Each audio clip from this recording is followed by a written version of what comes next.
Hello everyone, welcome to my channel oneconceptelectrical. This is one of the DC machine question on shunt motor.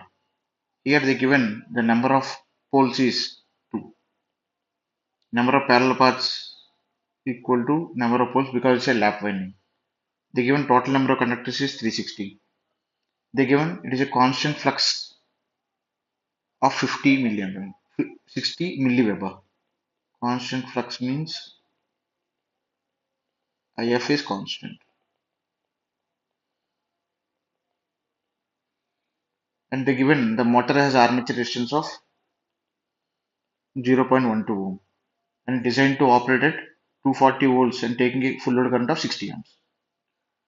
In this question, they are asking to find the value of external resistance to be inserted in armature circuit so that the armature current does not exceed twice of its full load value.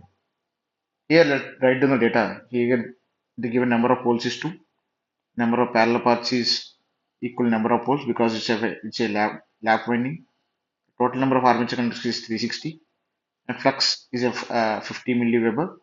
It is a constant flux, means IF is always constant, and the armature resistance is 0.12 ohm, and the given load current of 60 amps. Here, we are assuming they are not given any field current. We are assuming it's negligible. I am assuming the load current is equal to armature current. We know at the starting of the motor, speed is 0. The back EMF generated is K into phi into omega. Back EMF will be 0. Means it acts as a short circuit. The armature current is IA is equal to Vt by Ra plus R external. Means if you add R external, we should limit the armature current by 2 times. If we by adding an external resistance, the armature current should not exceed twice of its full load current.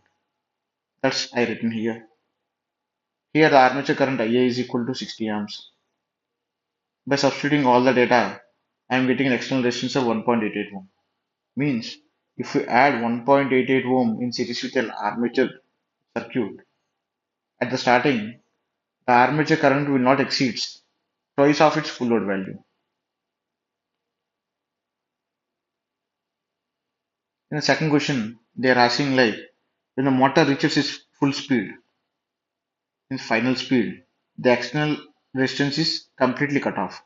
Means the R external will become 0. And they are asking to find motor speed under these conditions. Okay,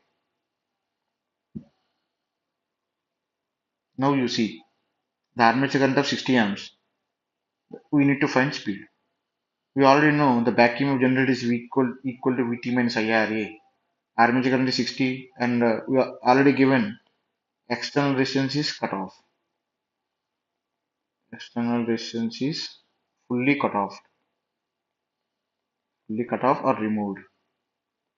When machine reaches its full speed, then the back EMF will be 232.8 volts. We already know the back EMF formula Z by A into P into pi into N by 16. Here it's a lap winding number of parallel parts equal number of poles. By substituting in this formula, we get a speed of 776 rpm. This is a very good question. For this sort of question, please subscribe to my channel.